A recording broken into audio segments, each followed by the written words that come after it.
Hey, Stone Soup is here tonight in the Hizzo. The star, the main attraction of our virtual podium for tonight is Ari Whipple. Hopefully will show some links to their various books. I didn't think it was the coffee site. I forget the name of it, but you will show us. Ari has been MVP for a few months now for Stone Soup and Stone's Throw. And Oddball Magazine participating in that as well. We are very grateful for their work and their appearance here and their constant contributions to the open mic here. It's going to be an amazing night, and I'm glad you're all here for it. And I'm glad some people have returned to us after a long period of absence. Coincidentally, maybe the person who has been gone the longest, first doing election work and then recovering from said election work for like the last 12 weeks or 16 weeks. I don't blame her. Let's welcome up for our first participant on the open mic before the feature. Let's welcome up Patricia Kerrigan. Okay, this is very current. Invaders from space. Mark your calendars for January 6, 2026, if we live long enough for it. On January 6, 2026, a spacecraft landed on the New York Stock Exchange as well as on the Federal Reserve and other major banking institutions, even on the White House lawn. Others were spotted over London, Paris, Geneva, Beijing, Dubai, and more. Cupcake legions in green pinstriped liners wore pistachio buttercream helmets sprinkled in sparkling money symbols. They ran out of resources on their planet due to money laundering, greed, and war. Their planet suffered from extreme climate change. Temperatures rose, the air and land too fetid. Their ice caps melted. The seas and rivers disappeared into canyons, their planet uninhabitable. They had to move underground. They needed our greenbacks to save their planet, make it flourish into the cupcake paradise they once knew. The invaders also had maps designed like Monopoly game boards and exited the buildings with money bags that were taken to their ships. They found Elon Musk, who recently returned from Mars and went mad on Bitcoin and Tesla weed. As he was taken to the ship, he kept reciting identifications of various Social Security and Medicare MAGA recipients and other high profile people, including Trump. Emperor Trump was next. Inside the mothership, the Donald, dressed in an orange diaper, sat in a corner labeled "Go to Jail." He couldn't pass go or collect $2 million because he was unable to contain Elon's chance. He punched him in the nose. Trump missed his Diet Coke, McDonald's Big Mac and fries, and whined all the way to Cupcakia. He threw tantrums every night, outdoing Elon and other world leaders, bankers, CEOs, and politicians. On Earth, it rained gold and silver for 2 days. Earth's ecosystem was eventually restored. Human rights became everyone's rights, and peace of mind conquered the world. Amen, y'all. Women. Thank you. That's definitely an antidote to that photo of Elon I had to see. And if you've seen it, you've seen it, wearing the black MAGA hat, standing behind Trump, doing a b-boy pose like this, Did you looking see more the like, one? Did you see the one with his son in the Oval Office? yeah, well, that's what I'm talking about. Yeah, Oh like yeah, that's one of the good. pictures. Him going like this, doing a gangster pose. Like I'm like, oh God, it's more straight out of Scranton than straight out of Compton. But also I think that the British press said had a headline that said, contrary to all the American headlines, Elon Musk yells at reporters while son picks his nose. Yeah, I saw that. I watched it, Yeah, and his son said, "You don't belong. You're not the president. pretty much. Shut your fucking mouth." Yeah. But And sadly, I they think say that. he probably heard it in his household. Guess what? Oh Probably yeah. from Big X, the Big Oh X. God. Yeah, there's gonna be revenge on for that coming from that son for naming him And we're X. only in halfway through February. Oh Jesus. Are we going to Sadly, make I it in think 4 years? sadly I think the real space future is going to be. I was reading this satirical comic called American Flag, which was done in the 80s, and in it, the American government um, is basically in the this was set in like 1984 or 86, and the American government by 1992 had completely removed themselves from Earth and relocated on Mars. So they were governing from another planet while everything was separated into police fiefdoms. Sounds kind of familiar already, And guess but what? The asteroid's coming in 2032. good Lord. Shit is Well, happening. can't wait. All right, let's go now to let's now go now to our visual poet from Delaware. This is the Ramdonator has selected Robert Fleming early.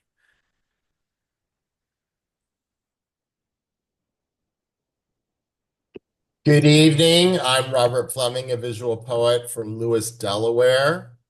And as a tribute to Patricia being with us and her love of cats, I will share some visual art of cats. Uh, this is the first one. It is in the style of the Andy Warhol, Marilyn Monroe silk screens, where there is one figure in the center, which is predominantly one color, and the background is the opposite color. So they are very concrete names. This is called Cat in Blue. And here we have cat in green, cat in lime. And this is made with a filter called Trippy, which takes your image and triples it. Here is cat in yellow, which is made with a filter which slices up your image. And then here are the four cats together. It's just called Cats. And then this is a political satire I did as a tribute to our new president. It's called, let me see if I remember the name of it. It is called The Alpha and the Catteries. So thank you for letting me share my cats. And I also want to thank Patricia for starting her new haiku magazine, and her first prompt was an images and auditory which featured cats.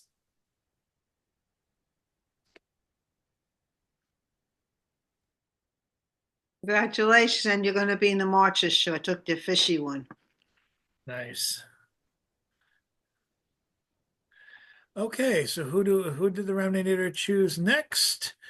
That's very easy. The Ramdonator chose next Jan Rowe.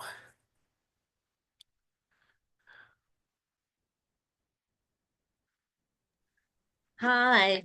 Um, I'm just going to take it from the weekly from the Black Seed Writers every Tuesday morning, Sprott Hall, 138 Tremont, Boston Palm, and across from Brewer's Fountain. So this one's called 33-Year Nicotine Addiction.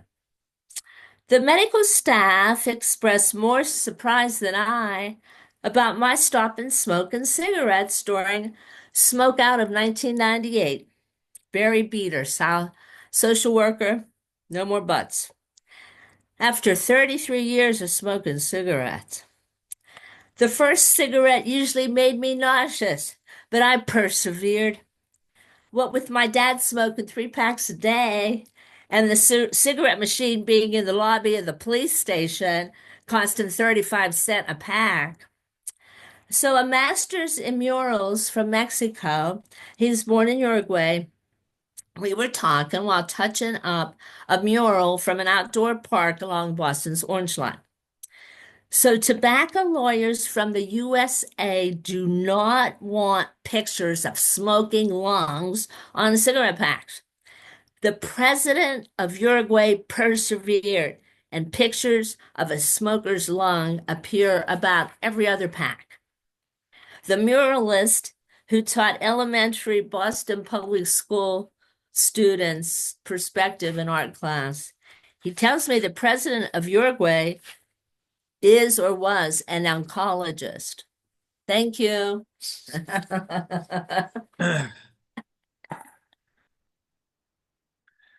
I'm just going to quote other things all night. Bill Hicks had a great smoking joke where he's like, you just have to pick your pack if you're addicted. My pack says, warning, smoking may cause fetal injury or premature birth. Fuck it. Hey, found my brand. Just don't get the ones that say lung cancer. Yeah, give me a carton of low birth weights. What the fuck do I care? Okay. Let us Didn't Bill Hicks unenjoy. die? What's that? Yeah, Didn't Bill Hicks die? of pancreatic cancer. Yeah, he would announce that he was smoking again towards the end of his life. People would applaud, and he's like, "Well, geez, with a support group like you, I don't know why I fucking failed." But anyway, yeah. So he was not afraid of irony. Who is that? Bill Who said? Hicks, Oh, Bill Hicks. Okay. comedian from the '80s, died of pancreatic cancer at age 32, and had material that was not only appropriate for the first Bush era, but also for the second Bush era. He was timely. He was timely in two eras without trying. Anyway, let us go now to the next selection. Let's go to Mr. Mark States.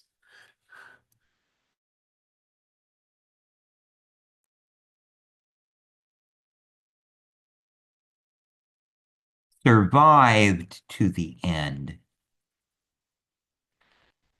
It's not that I have anything important to write about.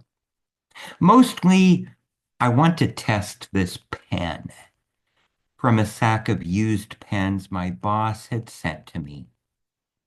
She has so many used pens, we don't have to buy new pens for the office. Pen lasts 4 words. Then inkless scratches on paper. Walk back to homework office, grab a different pen out of the batch. Ah, much better. Until word 12. Another detour to recycle bucket on way to retrieve another pen. But I'm not going to keep walking back and forth between rooms just to write a silly poem. No. Save that for the epic classics. The next scalpel-assisted autopsy of some decrepit memory of a miserable personal experience that in retelling twists my rib bones into pretzels of anguish no amount of mustard can conceal or make more palatable. No. The best poems are the ones you want to run away from like a panicked antelope. But you cuff yourself to the chair and finish the poem, facing your fears and sweating to the conclusion. This silly poem about testing a free yet used pen is only meant to be a few lines, nothing serious. But now it's after bedtime, and I don't have all night to work on this, nor the heart to keep reaching into a sack of used pens, praying I hit the lottery, or at least a pen with a decent vein to poke and bleed dry. I'm beginning to think the first 2 pens were cadavers, having post-mortem involuntary twitches of the nervous system. So this time, I grab a familiar pen off my desk. It may be slow, not prone to excessive ink flow. However, this pen is steady, deliberate, and reliable, which is a good thing, as pen number 3 has survived to the end of this poem.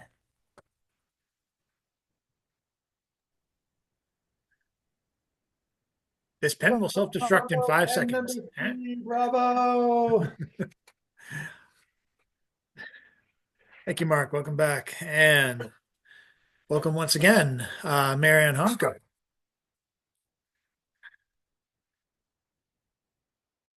Okay, I have, oops, hold on a second.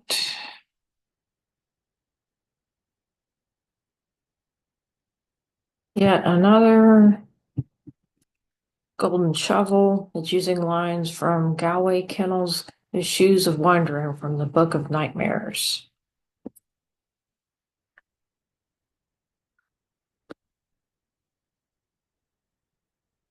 It's called Belief. Migratory birds are decreasing, and on the shores and rocks of Alaska, there's this. Half of the common mirrors are gone.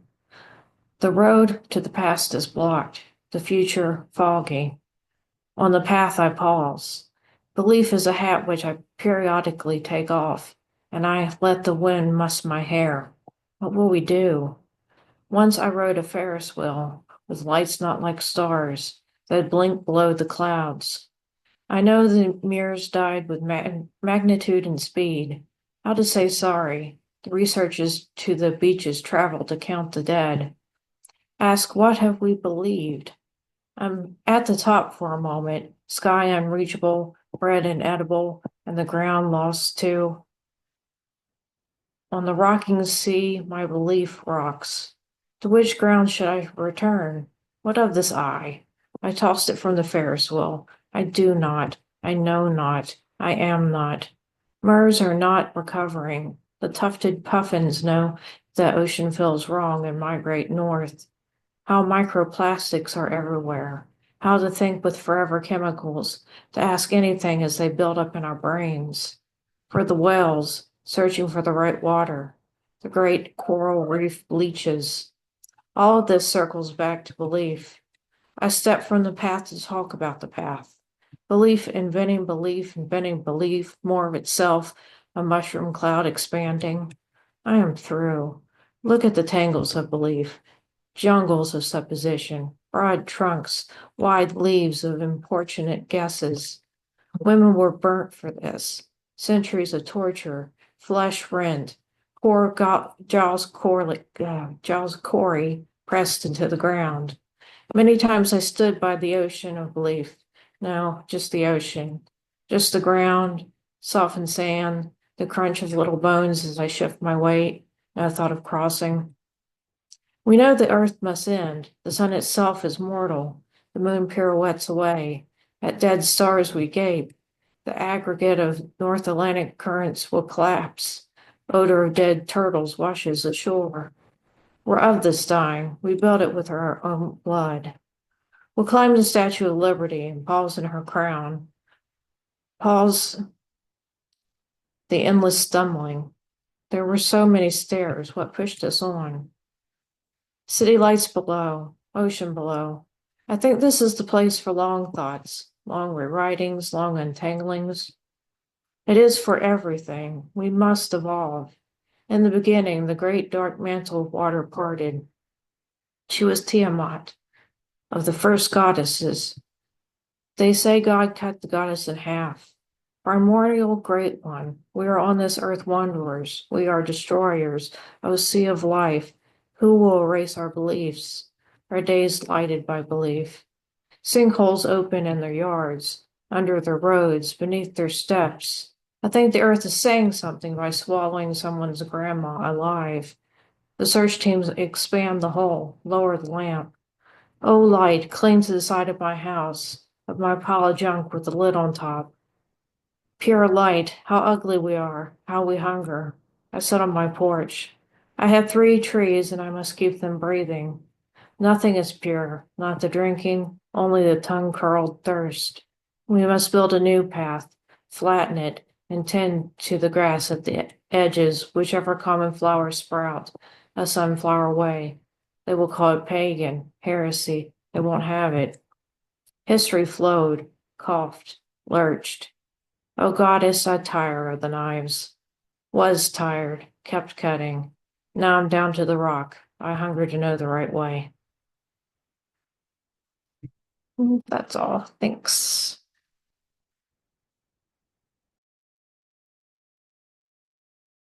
Wow, even your cat knew better than to interrupt that poem. That was that was great. That's gonna throw a golden wrench into my crouton poem this Friday. I'm gonna love working with that. Up next, let's. I think I know which poem he's gonna, or at least I hope I know which poem he's gonna read, because if you're lucky to be on his mailing list, this person sends out his humorous missives, or I should say his dark humor missives. Nothing's quite 100% funny these days because it's all real. But I loved his Gaza poem. Um, and maybe he'll read it. Maybe he's got something new. Let's welcome up Richard Spizak, the poet of Three Rivers. Thank you, my friends. Thank you very much. Uh, I have it in the queue to read, but I've got another one. I'm going to veer away from politics, sort of. Uh, Last night, at 10 o'clock, we're ready for bed, reading, doing a little reading. My wife and I like to read together. We're reading a bio of Victor Hugo, wonderful, amazing guy. And I get this phone call. Now, normally I screen my calls, especially at night, especially when I'm in bed. But this guy got me, and I thought, okay, you know what? I'm going to play with you. So I got this call. I got this call the other day from a charming chap who called out, hey, we'd like to secure your house and grounds. Have you researched it yet? What have you found? I haven't looked thus far, I said. I haven't been too concerned, not full of dread from what I learned. We have a special deal this week, he said. We have everything you might seek. What type of service interests you? And I replied to his inquiry. It leapt for me, since I was intrigued by this, even inspired. See, could we get some critters from the zoo, perhaps a lion or a leopard or an ape or two, and that would patrol and scare off intruders, perhaps a black-tipped shark, say from Bermuda, maybe a pack of wolves to patrol at night, scare off any burglars they would take to their heels on some cloudless night, or maybe laser cannons might be nice, IA or AR on automatic, right? Either way to pierce or sever might be just the thing. It might be clever. Mounted high above the roof on a 360 swivel. Tell the truth, I'd like that better. Old Buck Rogers certainly had 'em, or maybe a minefield hidden in the sidewalk sealed deeply buried in macadam. They wouldn't always need to be fatal, but certainly more than dangerous than a spinning dreidel. And what do you say? A link to an X-ray scan would carefully detect either woman or man. I really like a moat, of course. What do you charge for such a niggardly, dastardly resource, complete with alligators or piranhas? Either way, what do you say? Some contingent of guards might be needed to toss them in whenever it's time for feeding. I was thinking, of course, of mines. Bouncing better might be just fine. We need a good map of where they're placed. You too might get a kiss from Pretty Betty's face. There, when you need to have a face. Could you supply a dozen heads on spikes that would reduce intruders? It might very well might. He sounded sheepish in his retort. Well, he paused and said, we had something else in mind, of course, but before he could speak, I offered this while contemplating Betty's bouncing bliss. A flock of peregrine falcons, perhaps, or a brace of eagles. He started nervous to laugh and opined it would be regal, even patriotic, or maybe, truth be told, a touch psychotic. Well, he said, we had in mind doorbell cameras to show who's at your door or whatever have you, say a package or on the floor, tied to an app installed there on your phone, so you could check at your house when you're away from home. Oh, so downhearted, a bit downcast, I asked, was this all he had to offer at last? They might put sensors on the window in case someone were to climb in and break some glass. No wildebeest, no roaming boars, no flock of noisy gooses, swans, I implored. No moats, no laser-guided sights. Oh, gosh, I chuckled, you're just no fun. I already pay a team of orcs. They're a rowdy bunch, but they need to work. And I have a team of pterodactyls on patrol, but you know how they eat. They're out of control.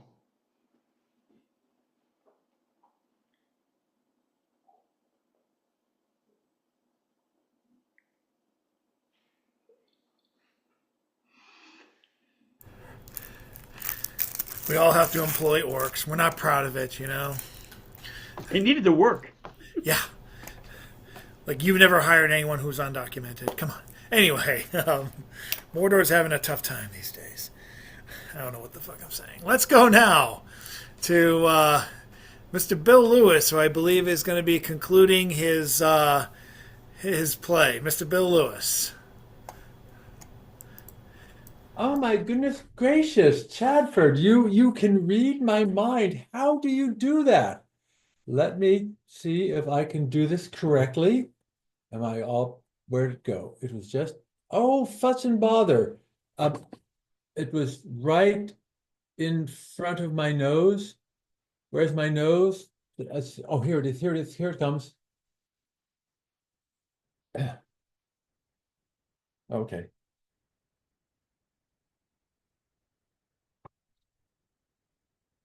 Excuse me for my momentary loss of control. And here we go. So at this point, I am going to need some volunteers. I need Franby. Are you ready, Franny?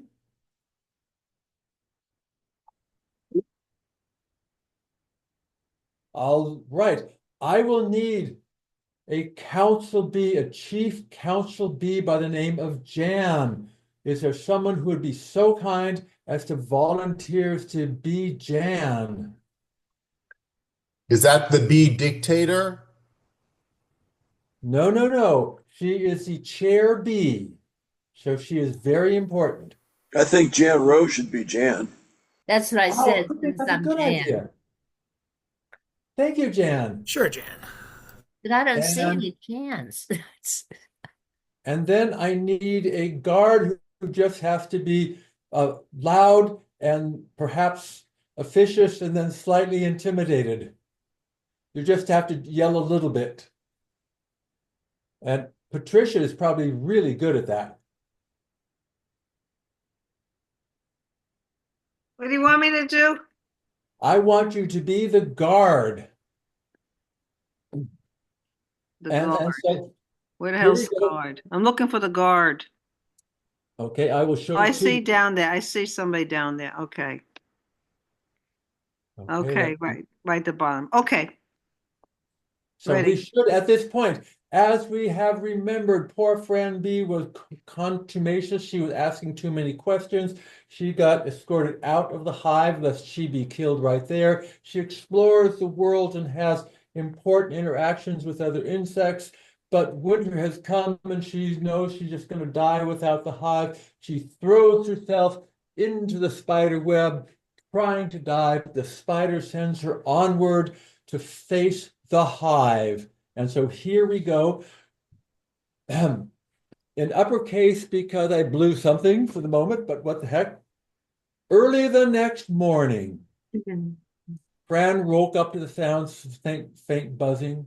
She shivered and pushed the leaf she had slept under off to the side. She stretched her wings, shivered again, looked out across the field in front of her, her field. She sat there. She was, for a while, just staring at the hive on the far side of the field. The first collection shift was always on its way out to the fall flowers. Fran got up to fly out and discovered that she was crying. Fran.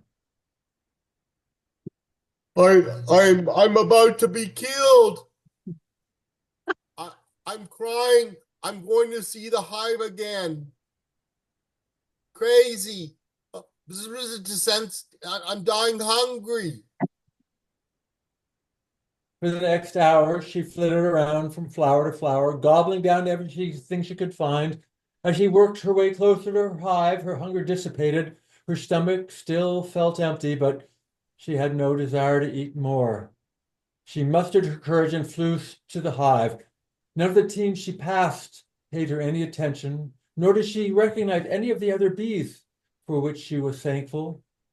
She spent the time repeating the words she was going to say to the council, hoped she'd get the chance to talk to Teacher Alone for just a few minutes, and she'd just have an hour with Teacher Alone. They could do anything to her that they wanted. But running to teachers Just what they'd expect of a cowardly novice. The spider's right. If I'm going to make an impression on anyone, it's essential that I appear completely adult and courageous. Halt! Who are you? And what is your job? I don't recognize you.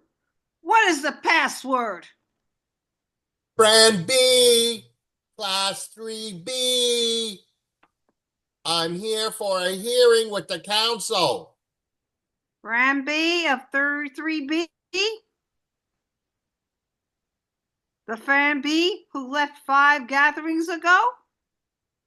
Brand B of 3B for a hearing with the council. Fran B of 3B for hearing with the council.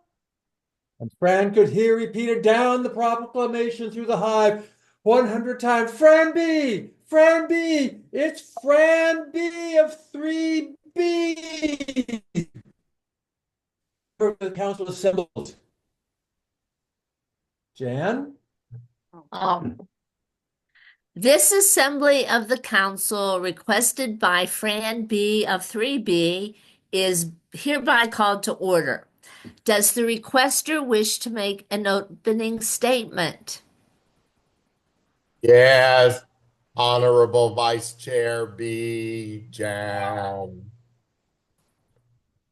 I have a number of important things to say before this assembly is dissolved. First, I'd like to ask where the Chair B I wish to make my statement in her presence. Is the council to understand that Fran B has had no word of teacher or the hive since her departure? Correct, Vice Chair. What has happened that I should know about? In that case, it's my sad duty to inform you that teacher's dead. In a courageous and glorious action, teacher led classes 3B, 3F, and 4A against a vicious and hungry squirrel which had penetrated our borders. In a heroic and desperate battle, this loathsome intruder was beaten off. All but 2 members of the defense force gave their lives for the security of the hive. The greatest chair bee of this hive has fallen in the manner befitting a noble bee. Long live the hive. Long Long live the live the hive! hive! And now you, Fran bee, you have gone from this hive for 5 birthings now. You have lived among other insects all this time, something that no other living bee has ever done. You have doubtless many things that the rest of us cannot even imagine. In accordance with the commandments of the great bee, you have 10 minutes to tell us what you've experienced. Then the council shall vote.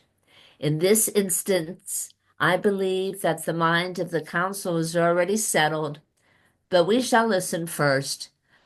The will of the great bee be done. The will of The the great will of the bee great Be be bee be done. done! done. Done. Yes. I left the hive 5 birthlings ago.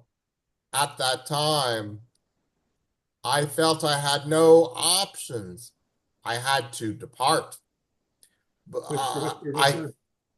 I had to leave for the same reason that I was always getting into trouble. I was curious, want to know more, want to know why. I wasn't satisfied with the routine answers that everybody always gave. I wonder how many younger bees felt that way. We have all been taught the hive is everything in life. All other insects against us.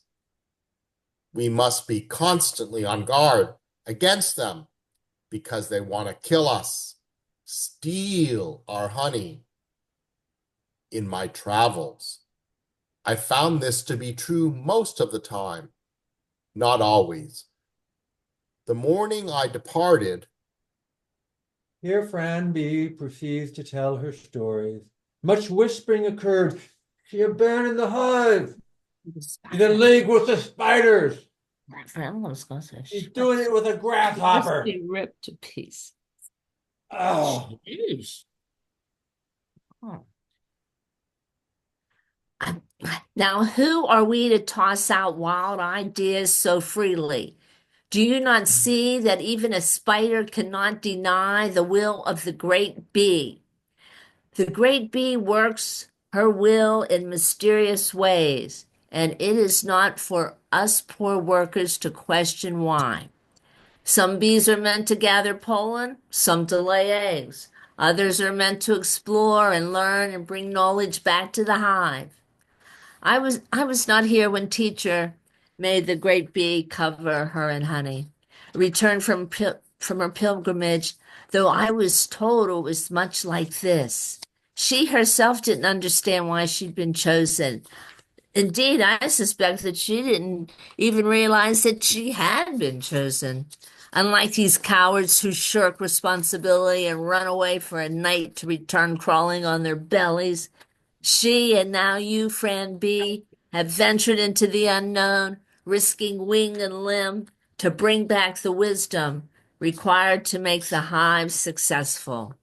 As the hive's new teacher and council chair, we are all confident that you will lead the hive properly and successfully. Fran B, you're the chosen one. The will of the great bee be done. The will the of the will of the great bee be great done. God. Yay! Thank you, thank you. You guys were wonderful. This is just the best thing. Woo!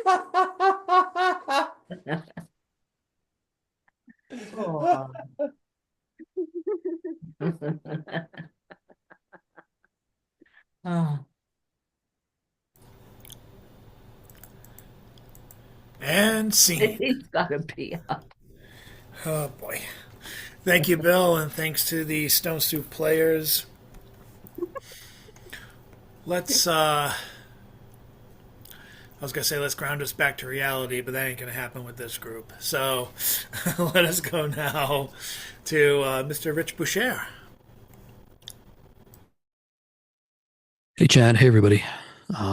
So this is I'd been thinking about the comparative inaction of the National Rifle Association. It would seem to me that there have been instances aplenty where their services, especially those who like to cosplay as tough guys, would be of value to our country. And they're awful quiet when we talk about fighting insurrections. Anyhow, this is kind of related to that, I suppose. It's a published poem, and it's from the Fixed and Free Poetry Quarterly. This is actually a little bit older, but I still feel the poem. You know, sometimes you feel a poem. And it's called Nothing Else Gets Him Off Anymore.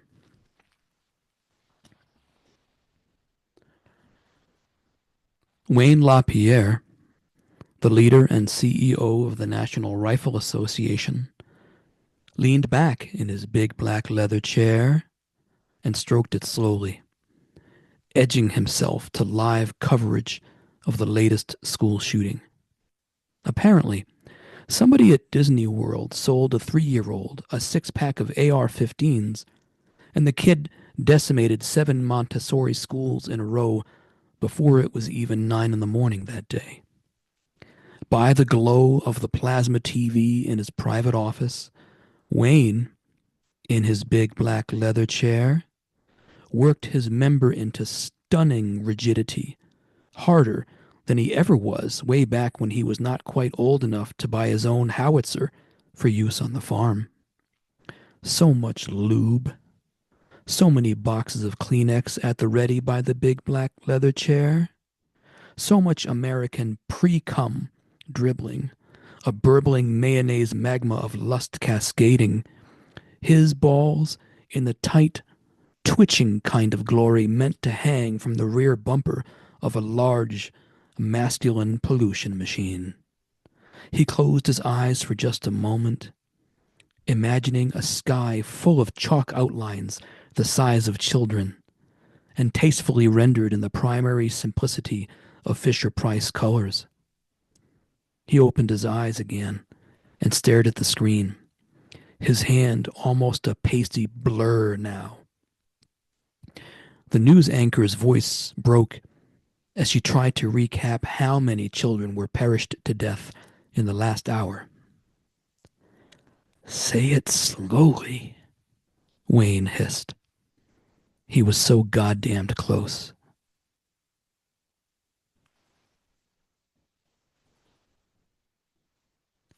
Wow, Rich. Thank Wow, you. It's a true story. Congratulations. You're also going to be in Sense and Sensibility. I took your calico haiku. Thank you very much, Patricia. So I'll Thank let you. you know. Thank you. Thank you. And up next, the stylings of our own Mr. John Wesick. Oh, thank you. Well, I wrote this rebuttal to Rich's poem. Some of you have heard before. It's called Invasion of the Gun Snatchers.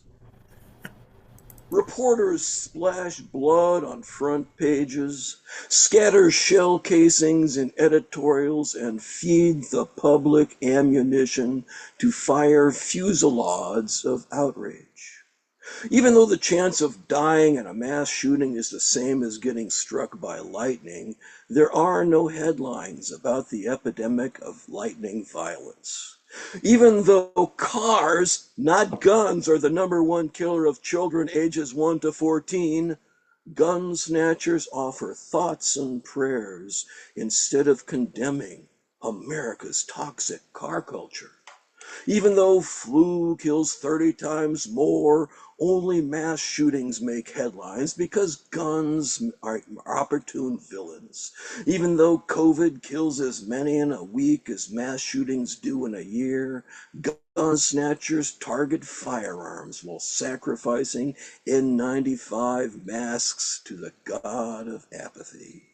Even though Elijah Dickens saved dozens with his pistol, millions of defensive gun uses don't make headlines because heroism challenges the gun snatcher agenda. Even though arbitrary laws turn responsible gun owners into felons, politicians double down when inflammatory headlines mislead voters. Even though 1 in 3 Americans own firearms, the news muzzles our voices. I get it, the news is scary, but what about those robbed, beaten, or raped because they had no way to defend themselves? And who will protect us when the Proud Boys march in? Flak vests, teardrop glasses, their bodies buff with intimidation, the police who stood by while a gunman raged in Uvalde, maybe the Boston cop who bragged about running over Black Lives Matter demonstrators, the deputies on the Oath Keepers mailing list, bodyguards who kept Salman Rushdie and Paul Pelosi safe. How about the feds who fled Cliven Bundy's rifles? Black skin gets you gunned down on the pavement. A cowboy hat, a guest spot on Fox News. Who will protect us? The prosecutors who bungled the Malheur takeover trial, the future president who wanted troops to shoot protesters' legs, the CPAC attendees who bend their knees to Viktor Orban's racist great replacement theory, the president who freed the January 6 rioters. Government won't protect us. But gun snatchers demand we surrender the means to defend ourselves. And even though I don't agree with you, Rich, I love that poem about Wayne LaPierre. So. Well, thank you, John. And I'm honored to have had your poem follow mine, like literally in a row like that. I'm not sure if I don't know that we're entirely in disagreement. Honestly, I don't feel like we are. I did a quick edit because the former president is now the president. Yeah, things are I changing. I don't think you and I are really that far off from each other really at all politically. I love your work as always, man. Same here. Back at you.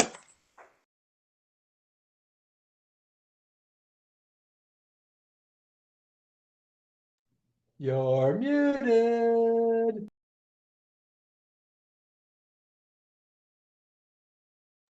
I think he's asleep. You're still muted. Oh, You're crap. muted. Hey, he's Oh, sleeping. crap. Oh, crap. All right. Thank you, Rich. Thank you, John. Each of you turn around, take 10 paces, turn and fire.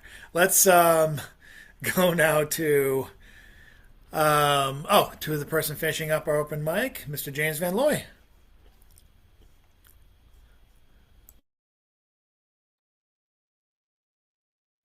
Hi, Chad. So, I just wanted to read an old poem here.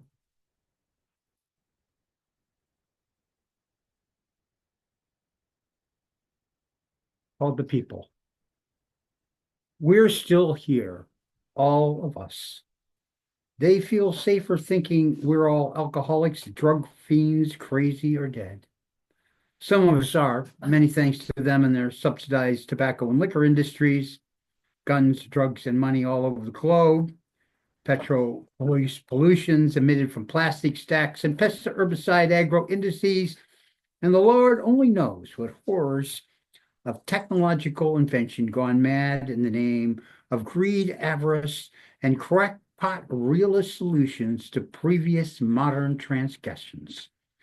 But we're still here, and all misinformations and disintegrations and filtering down through the organs of academia and the corporate press aside, we still know something.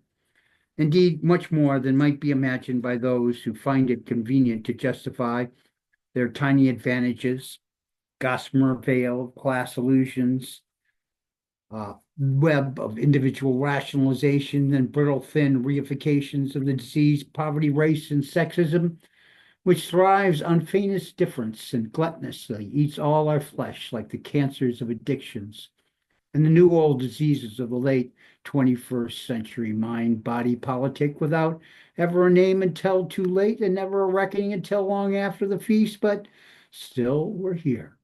And still we know and have known and are waiting and will wait, because all sickness and corruption aside, all death waiting in the wings and backstage plots and conspiracies, racketeering and profiteering, corrupt officials, paid off agencies, co opted options, vacuous commentators, canceled publications, fired teachers, and misdirected, misconnected, bought leaders aside.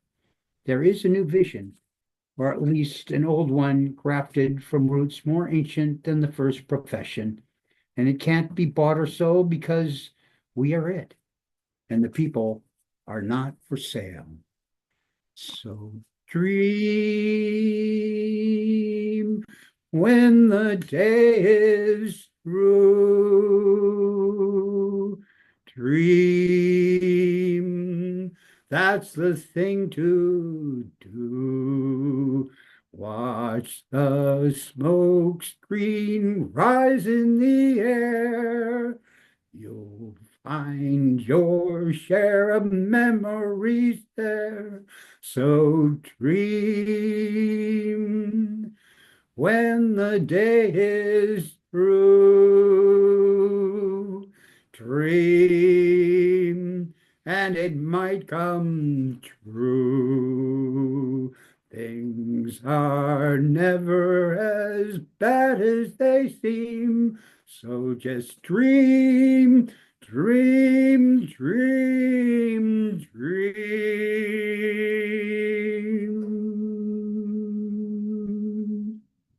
Thank you.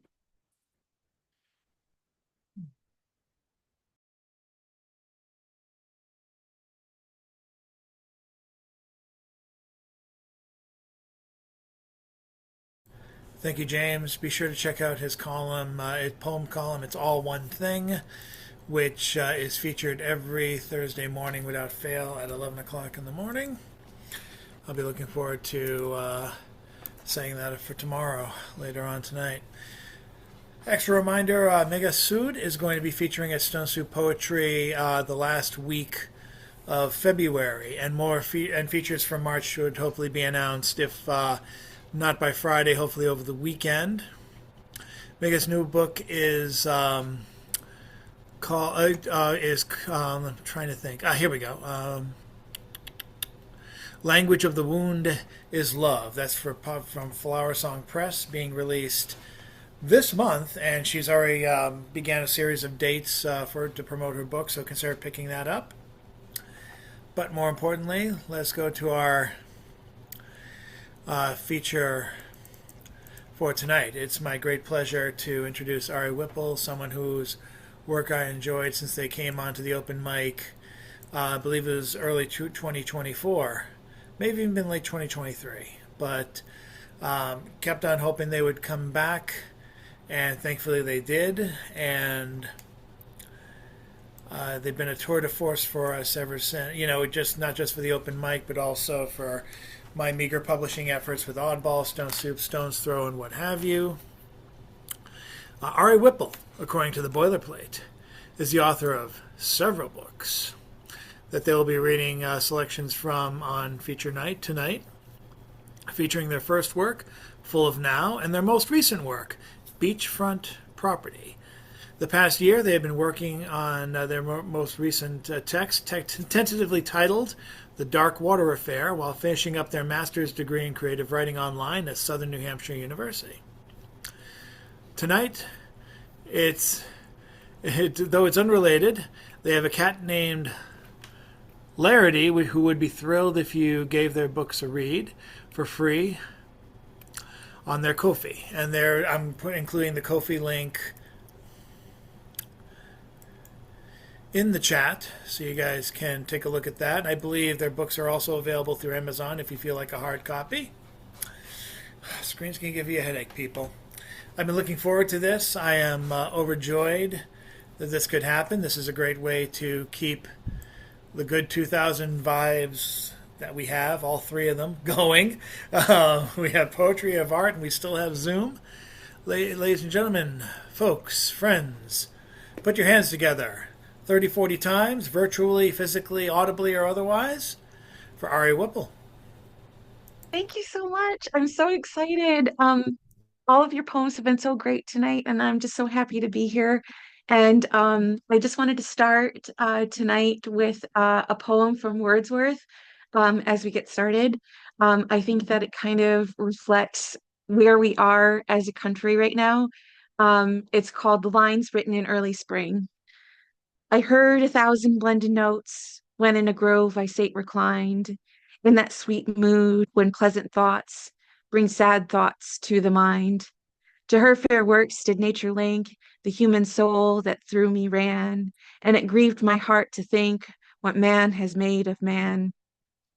Through primrose tufts in that green bower, the periwinkle trailed its wreaths, and 'tis my favor that every flower enjoys the air it breathes. The birds around me hopped and played, their thoughts I cannot measure, but that least motion that they made, it thrilled me of pleasure. The budding twigs spread out their fans to catch the breezy air, and I must think, do all I can, that there was pleasure there.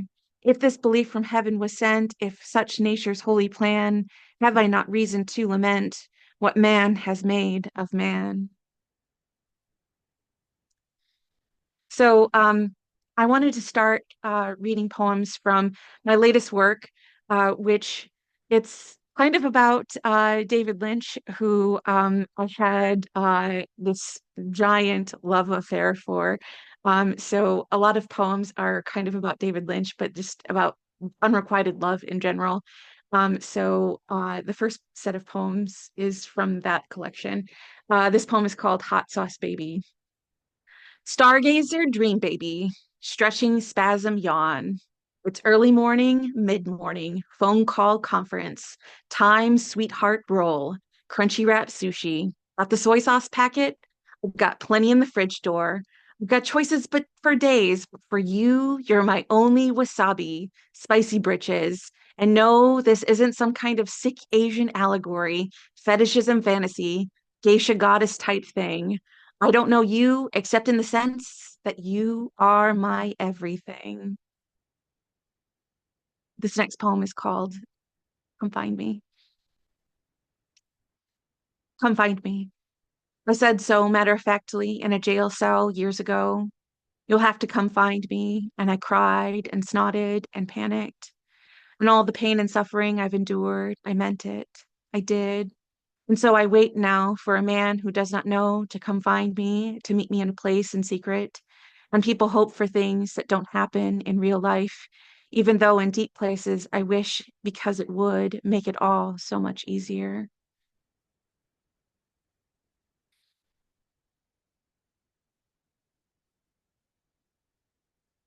This next poem is called Hey Lover.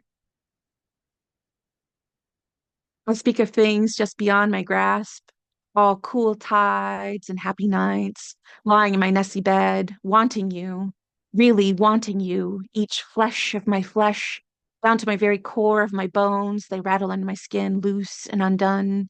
They reorganize in a path to light your way back to me. Come find me, I say in a jail cell. Come find me in my mother's house drugged. Come find me now that I'm by myself. There's only so much I can take.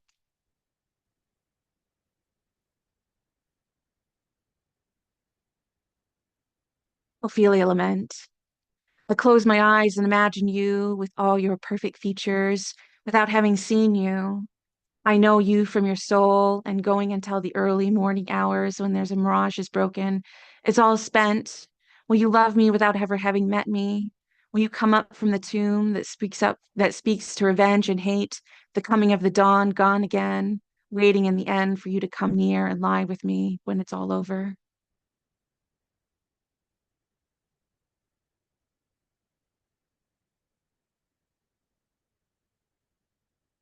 Kiss, kiss, Kill Bill. In gusted breaths that move along the harbor, I find myself in depths far beyond myself. And then I find you in the dark.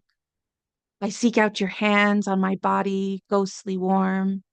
They seek me out, flesh of my flesh, body of my body, please. Yes, please touch me there, head back. And then some more. I can't until I can. Your name on my lips, whispering venerations that grow to a scream of adult perfection.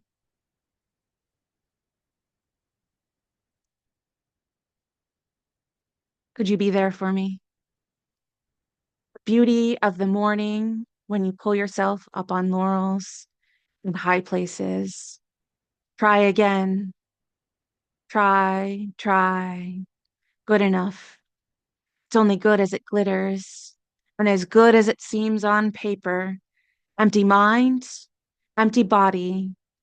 I hope for you to find me in the crowded world, full of so many people who fill it up, and I whisper, feed me.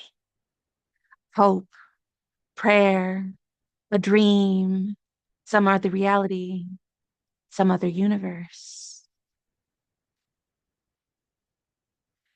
Okay, so let's switch gears a little bit. These next set of poems are from my first collection called Full of Now, which I wrote after my first manic episode. So the timbre is quite interesting. This one's called Memories. The memories can't hurt you now, but they can keep you up at night. They can steal the words right out of your mouth. They can make your life a miserable daily montage that plays over and over until you can't take it anymore. They can't hurt, but they can certainly haunt.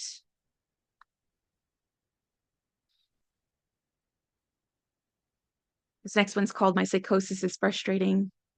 Brain fried, tongue tied, see the world through world weary eyes, see the eyes through an alternate reality. Nobody sees the cars like you do that lead up to your apartment. Nobody hears the messages on the radio like you do. You're walking on that path alone. Don't totter off and fall again. Oops, too late. Back inside, up the meds until you get your head on right. Maybe, then it'll be all right, sort of. Brain fried, tongue tied, start all over again. See the world through weary eyes. They don't see what you see. They don't understand when you speak.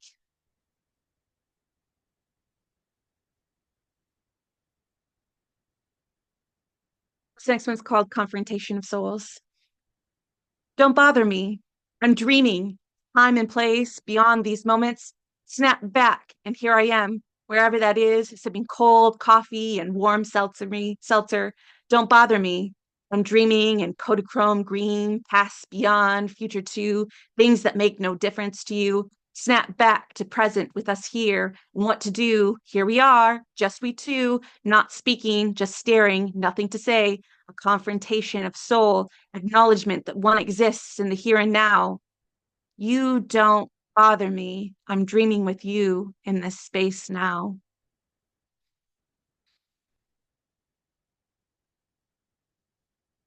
Okay.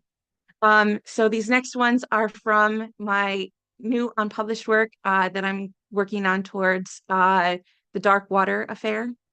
So they're little, they're still kind of unedited, but I'm working on them. So uh, there's a little bit of stuff. This new first one's called Dreams of Intrigue, which has a little bit to do with politics, a little bit. Um, you'll see. It's called Dreams of Intrigue.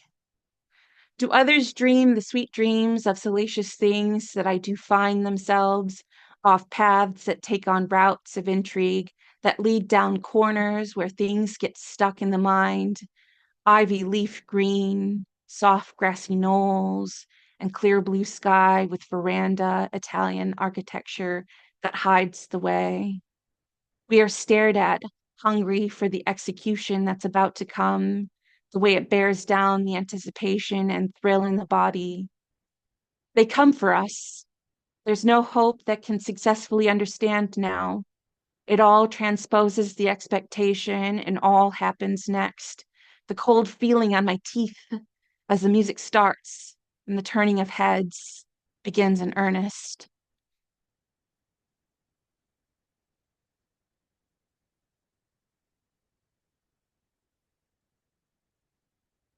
This next one's called Become Before the Coming of Darkness. Because I like to go down to the beach every day, so this kind of happens while I was at the beach. The car comes and circles back, but I can't see them. They disappear as quickly as they come. It's a novelty as it happens. Sweet relief of having spent the time inside myself, knowing full well there's a feeling coming on, traversing the very nature of what was and what shall be, dying of the light of day, coming full stop. I'm dreaming as it comes on again, the world transposing in nature. We give onto ourselves the downing of the light of the thing as it comes. The boats turn to face me as the sun shines through the window. I take off my jacket. The world is cooling down now as people seem to quicken their pace to go home before it gets on full dark.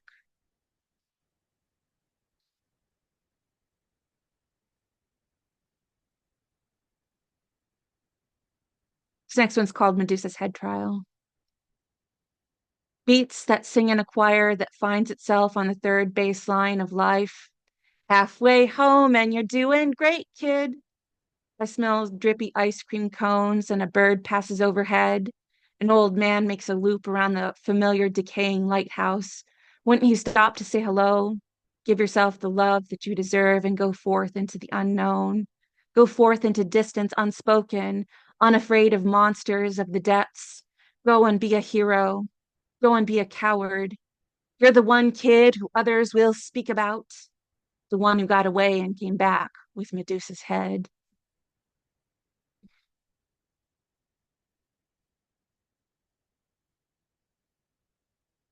This next one's called Fairy Floss Heart to Share. I washed up on humanity and they had 1,000 hands on my heart and all called dibs for a piece of it greedily, like cake, sticky pieces, cotton candy holding firm to their fingers as they ate me out of house and home, flesh and blood. I watched warily and smiled weakly at the children who seemed most pleased with themselves, but they were abusive and hateful, taking big handfuls, pulling and tugging at the fairy floss strands made up my soul. And I said, it's all right now. I don't want to be a mother, but babies are everywhere, coming to show me that it's the only way, that it's supposed to be my destiny, or I'm a psychopath for not having them. How lonely it'll be without them. What have I done? Of course. And soon enough, I sat up and looked them over, and I began my childless cat lady story.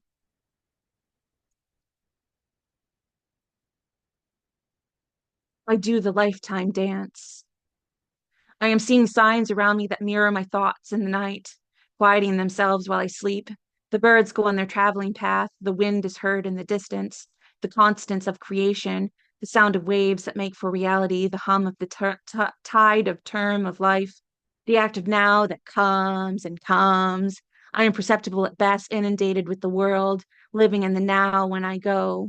My lungs and the beating of the heart, the act of being part of the system of awareness by itself, onto itself, over and over again. I feel the sun in the morning and I do the lifetime dance.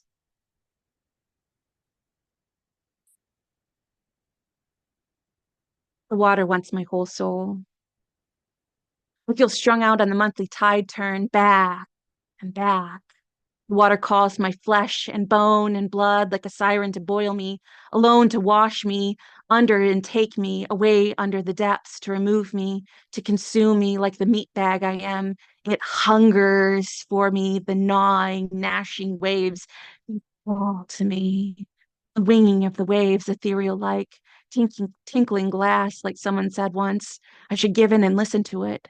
Once I did. It took me under the depths and attempted to swallow me whole.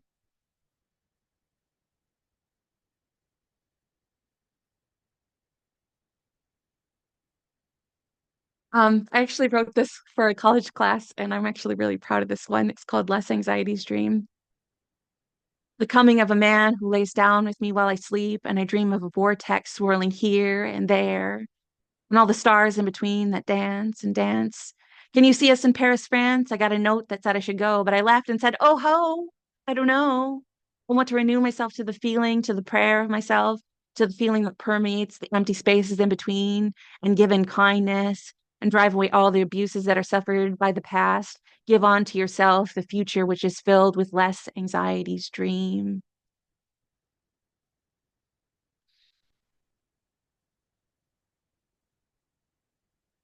This next one's called Sit With Me a While. How soon we stay, how long we go. It all goes fast and super slow, stretched like a taffy pull. Careful, don't get it stuck in your teeth. Brush, lather, rinse, repeat. Listen to the PSA about the hygiene lady so all the girls think you're clean cut, well dressed, and all around swell. The kind of guy they'll all go crazy for, want to dance with, wacky, dreamboat, love or fuck. Perfectly natural. One time fits all. It all makes sense when it doesn't make sense at all. Turn the car off, babe, and sit in the rain. Sit with me a while. We need to sit a while. There's something that needs to be said.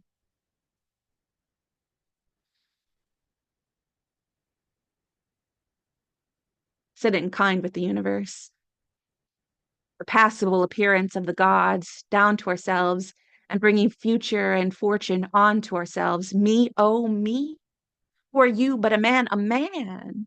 And yet beyond even the realm of the gods who foresaw of something else, electric-eyed stranger who saw something to something that brought me to myself, who I saw myself beyond myself, and I felt in my heart of hearts, siding below the surface of the universe, sits with respect and kindness, if you sit in respect with it.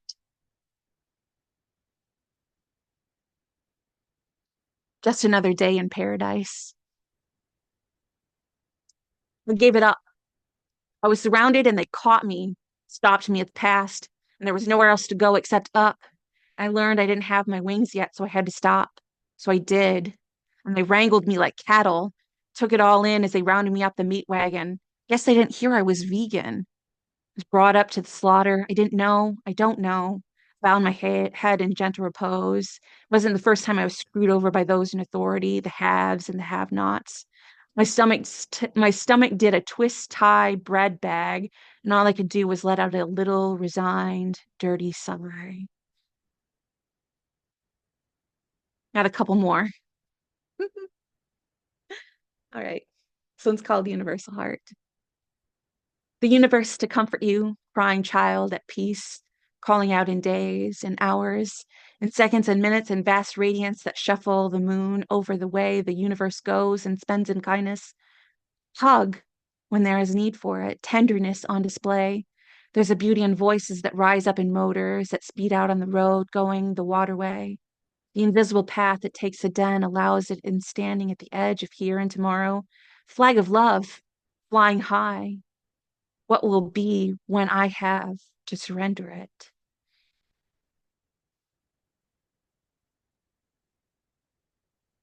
And last poem to send you off. Movement of the universe. Stay safe within yourself. The world is providing you peace and comfort in all things that keep you at rest. Things are getting to be a dangerous affair that seem to destroy, to harm, and to foul. There's nothing to be done but to stay put, to be present. I don't have it in me. I'm self-medicating with food today. It is how it is. I don't rightly care. My body will sustain itself for now. I will keep the matter at hand. I will be my own hero of the moment, spilling the secrets and necessities to keep me alive and well. They are truly the only thing keeping me living, that I will do well to know, the thing that knows me like I know it, the whole and the holy thing that keeps me moving, of which I am unafraid, that I am uncertain that doesn't transport. The only thing, the movement of the universe is in waves which move down, and they comfort me. Thank you.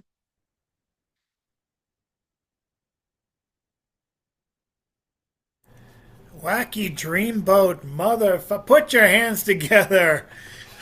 Another 40 times for Ari. That was absolutely fantastic. That was. People are fighting over which lines to quote. That was in the chat. Yeah. That was. Solid, And solid feature, we could Ari. barely keep up. That was just pow, pow, pow. I could barely keep up. Yeah, coming in Wow. with the lefts and rights And and the title of your breadbasket. next book again is Dark Water, you said? Darkwater Affair, but I'm gonna take tonight's feature and I'm gonna put it together in a chat book so you can find that on my Ko-Fi too. That's excellent. Weird question. I get a lot of music from your poems, just in the way you recite them and with the lines. If you had to prescribe your books to compare your books to albums, what would you compare them to? Um, it would probably be a 90s indie album. Hmm. I could see that. More grunge or more the pop style? We talking Everclear Uh, or we're thinking alterna indie grunge album, yeah. Mother Love Bone? Got it. Anyway, that's I like that. I like that, but it's almost like a pop flair too. It's very Yeah. very snazzy, but Yeah. I'm very impressed with that. And you still have your books available as physical copies as well on Amazon and elsewhere, right? I don't. I took them off Amazon. Oh, You can only find them digitally on my Ko-Fi right now. then I urge everyone to go there. You can also, if you don't feel like you can pay for a book right now, or if you have trouble with digital, you can also tip the poet. I put They're the they co are I free on my Ko-Fi. You do not Oh, have to pay for them if you want them on my Ko-Fi. I just linked the Ko-fi. I thought it was pronounced coffee because they always say buy me a coffee. Oh, it could be coffee. I didn't, I'm not sure. but you can download the books. If anyone wants to tip, I encourage you to do so as a way of saying thanks. I'll be looking forward to the full debut of Dark Water Affair maybe next year or whenever you get it done. If Mhm. the poems are this good so far, take your time. And Congratulations. yes, Thank you so much.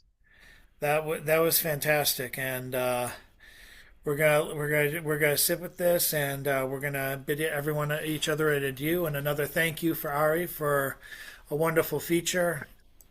I'll be posting if you don't get the Kofi link on the chat, I will definitely post it tomorrow when I put up the video on YouTube and do the obligatory wave photo for the end of. Oh, since we're at it, Hey, oops, Chad, can I uh, make a small please, point here? yeah, Sorry, I apologize for interrupting you. no I worries. didn't know if there was a moment still to just say something about Ari's feature, and I don't know if I was the only one that noticed it, but when Ari got into the poems that were a change up from the first, say, third of the set, and they were kind of going back into poems about episodes.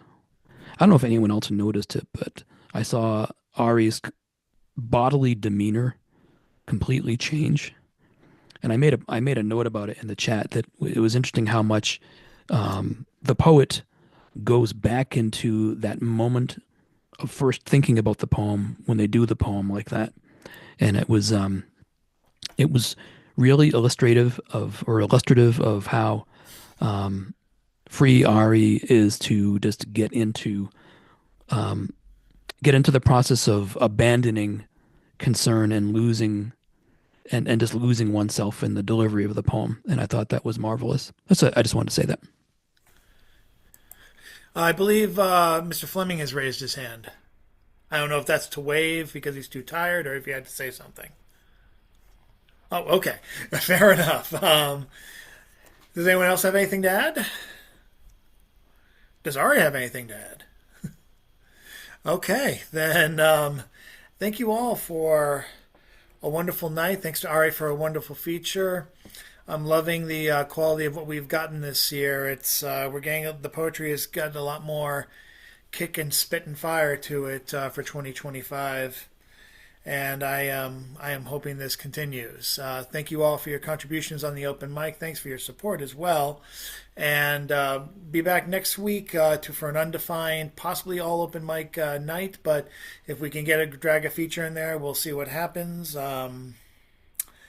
And I'll hopefully be happy to announce the first feature for March, and hopefully the feature for May as well. If I can get this person who I'm hoping to feature in May has an album coming out, and I have tentatively gotten her to agree to it, but she's also dealing with some other issues. So hopefully I can finalize it as well, and I have a nice surprise on in June slated as well. So hopefully we're going to get the announcements going. And thank you guys for your support, and obligatory wave time one more time. And thank you again, Ari. Support Ari on Kofi or Coffee or Cafe, depending on your on your pretensions. And and thank you guys very much. Your show's over. See you next time. It could be like this every week. All we need is you. Take care, and take care of yourselves. Ciao. See you.